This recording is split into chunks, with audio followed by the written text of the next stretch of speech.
gets better. Oh, it gets better.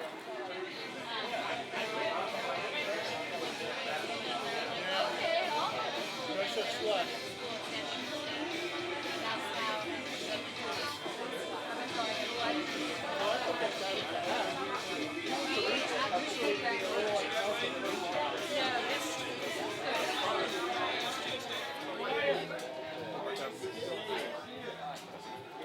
Check it without looking. And I just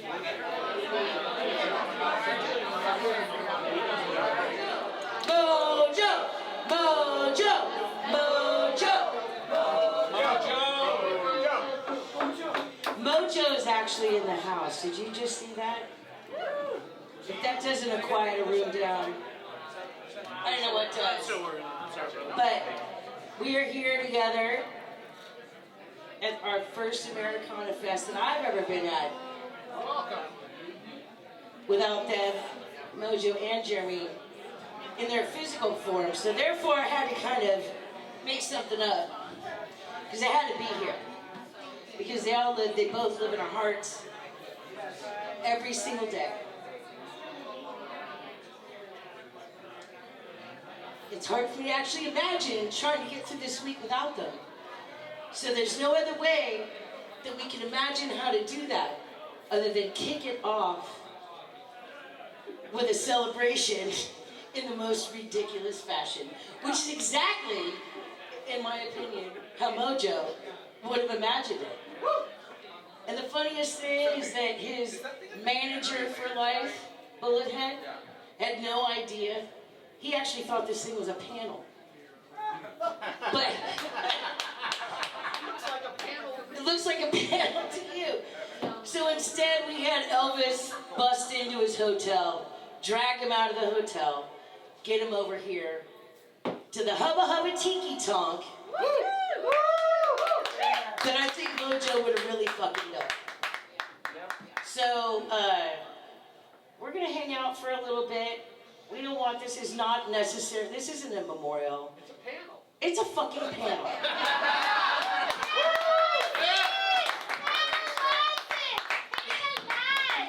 And we had some really amazing people come from all over, including Adair. Bride of Mojo. The suffering bride of Mojo. And this is her first Americana Fest. So we needed everybody to wrap their arms around Adair. Make her feel welcome into our Americana community. And I'm Shyla, I'm Madam Shyla, if you follow me. Oh yeah. Oftentimes, for many years, you've seen us over at the Basement East around the corner doing a kickoff party. I like this one. I like this one a lot, and I'm really grateful for everybody who's here. So I'm going to hand it over to Bullethead, and then we're going to invite a few friends to come up, and let's roast, let's toast, and let's make sure that we raise the spirit of rock and roll. Mojo motherfucking Nixon.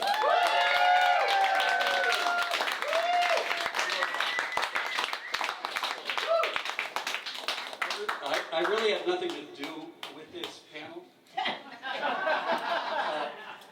Shyla, Holly, George Warren, Dana from Americana, they put this all together. Suck that mic. Actually, They put this all. eventually too. They put this all together. Oh yeah, and Jeremy. Jeremy and I were planning a panel, and then we got hijacked, and it became this, and it's still an official. I'm not sure there's ever been an official Americana Fest panel in a bar, but there is this year. There's a lot of people here. I got to call out John Latham, who when he was at Baptist school, kindergarten, and did a project on Mojo, and recently uncovered the drawings he made of Mojo Nixon as a little Baptist kid. And I mean, I've never been here without those guys. It's not going to be a long week for me. I'm leaving tomorrow. So. You're going to leave me here by myself. Yeah. Thanks. Leave a female bullethead here. Yeah, And, vote the female. But to kick this off, because this really shouldn't be a memorial. It shouldn't be sad. It should be as fun as a panel, at least. And And Mojo was, I think it's safe to say Mojo was a singular force. Mojo believed very greatly in rock and roll, and Mojo believed that everybody should be themselves to the best they could be. And unfortunately for one young man in San Diego, he got indoctrinated with that very, very young. And I think it's safe to say he's also very, very much a singular force, and we're going to get him up here to be our first speaker. And he's not like Mojo at all, but he might be just as crazy and just as lovable. But he's just a lot less angry, which makes a whole nother side of fun. And Holly, are you just coming up later? What are you doing? You're in charge of this damn panel. I've decided to be the stage mangler. Yeah. You can take it over after this. You know what? We might as well just jump into. We got to get Steve Poltz up there. Steve Poltz, who just Steve Poltz up there. From San Diego, known him since he was a cute little boy, and I'm working on my book called Mojo Nixon Ruined My Life. Steve could actually probably write the same book, but here he is. We're honored to have him here.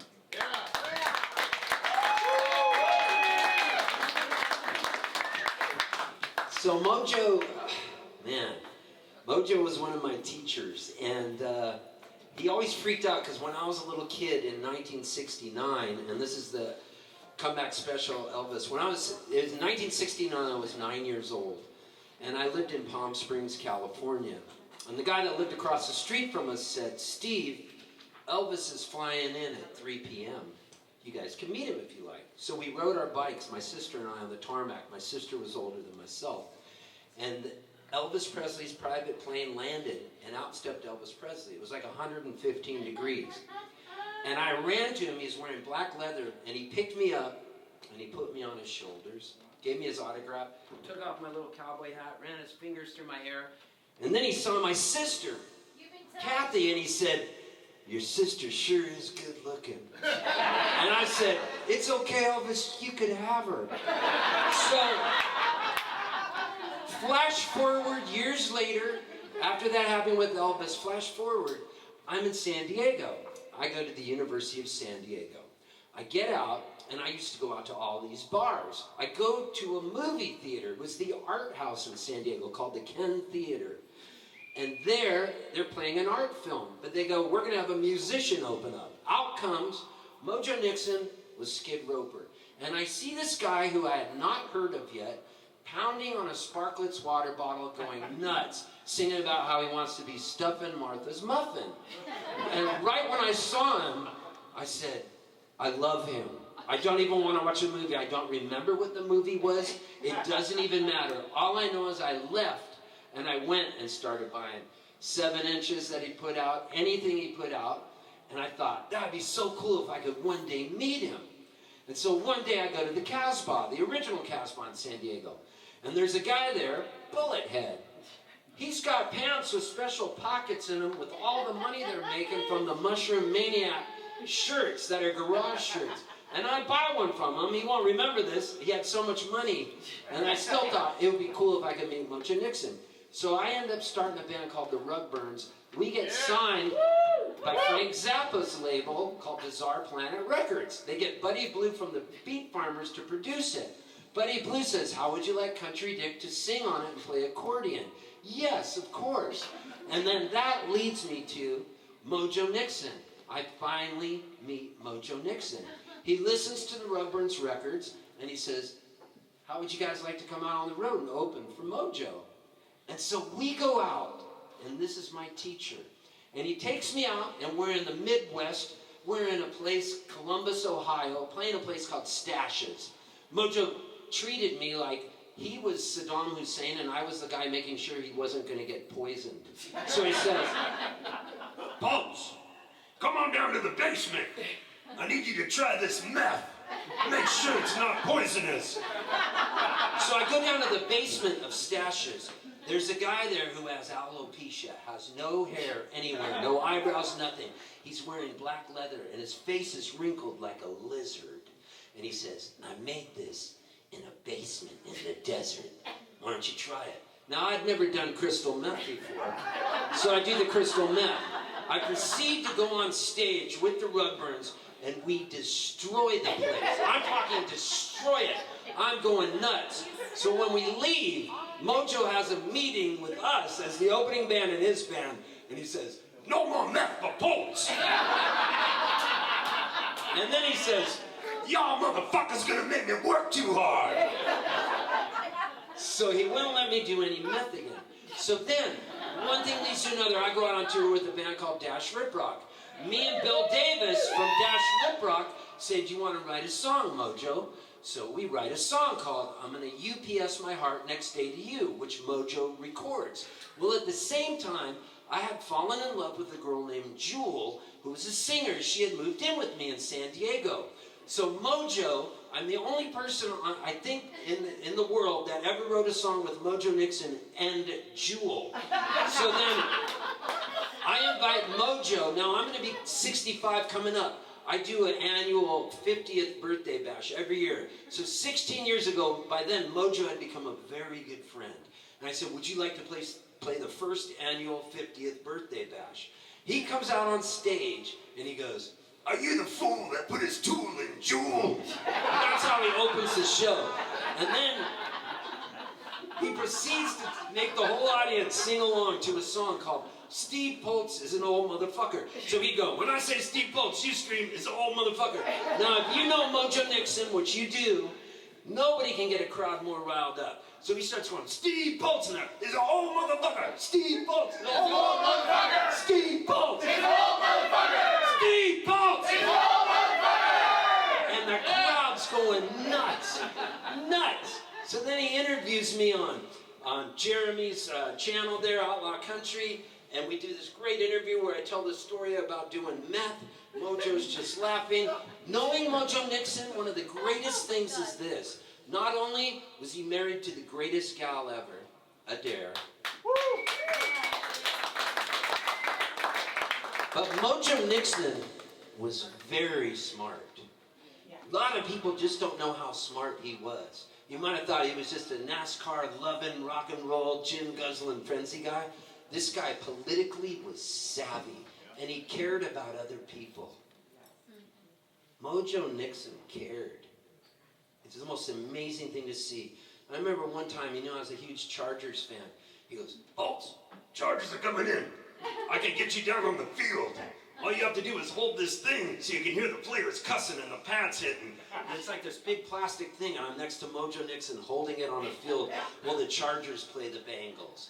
It was amazing. Knowing Mojo Nixon opened so many doors in my life. And when I got the call, I'll never forget it. I was in Seattle playing a show, and Bill Davis called me from the boat and gave me the news. And I looked at my wife, Sharon, and I cried. And I tell you, Adair, Mojo Nixon was a gift. He was a gift to this world. He really was a gift. And his memory is a blessing, and he'll always be with us. He's in his coat right now, bullet in his coat. And so we don't want this to be a maudlin event, but I just wanted to share those little tidbits with you of how Mojo affected my life. He was my guru. He was my teacher. And I love him, and I will always love him. So thank you for coming out to this. Thank you to Holly. Thank you to Mama Shyla. Thank you to Adair for flying down. Thank you to Bullethead. And without further ado, we're going to keep this going. And I would like to invite up Holly George Warren, ladies and gentlemen. Come on up here. Thank you. Did you do all the meth, or do you have some left for everybody else? I brought the meth here. I still have a little left. That's why I didn't start the show. I was in the bathroom. Steve, thank you so much. Steve Escobar also do a gig at City Winery. Let's all give a big round of applause to Steve Poltz. Love you, Steve. And that's the thing about Mojo Nixon. He scattered little bits of himself to all these people that are here today. He's going to stay with us forever because we've got him in our pocket, we got him in our hair, we got him in our pocketbook. Wherever you look, there's a little bit of him, and he's going to always be with us. So that is the great thing, and we're going to celebrate today. We're going to hear from a lot of people that want to come up and tell some stories about their really great interviews. The guy was so astute. He was such an incredible bookworm, secretly a bookworm. It wasn't just the worm and the tequila he was interested in. And so because he knew I was crazy enough to write books, whenever we would hang out, he would always want to talk about books and how my book was coming, what I was working on. In fact, the last conversation I had with him on the boat in February was like, what's going on with that Kerouac? When's it coming out? Forget that Dolly Parton. We want Kerouac. So, he cared and he loved to talk to people about all kinds of things. So if Webb Wilder is out there somewhere, I know Webb had a few words he was going to throw at us. And again, there's a few people I'm going to call on you. I'm going to be the school marm and call on some people. But if you want to come up and say something, please do, okay? So Webb Wilder, welcome to the Mojo Show. Thank you. Thank you, Holly. Thank you, Steve. Good Lord. Thank you, folks. Well, I won't swear to you that Steve's stories are the greatest ones you'll hear tonight, because Mojo's breadth and scope is pretty vast, but wow, I know mine won't live up to what Steve... I never did any crystal meth with anybody, sorry, folks. And, but I did do... Early, Webb, it's still early. It's still early, that's right. But, it's funny because... And when I first met Steve, I had no idea that his mentors were Mojo Nixon and Country Dick Montana.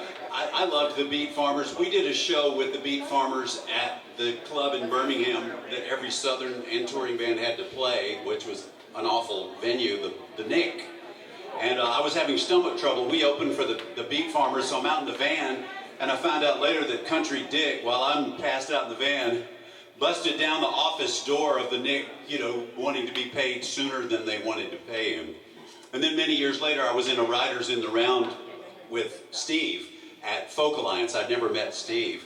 And my first impression of Steve was nothing like it would be later. Well, it just broadened. Because at the time, Steve had very styled, shorter hair and like GQ boots and a blazer. And he did these great songs on acoustic guitar and sang like Harry Nilsson and looked like James Taylor, And I had no idea that his heroes were Country Dick Montana and, Mojo Nixon, and that he had been in a band called the Rugburns and had done all that and done crystal meth. John Latham come up.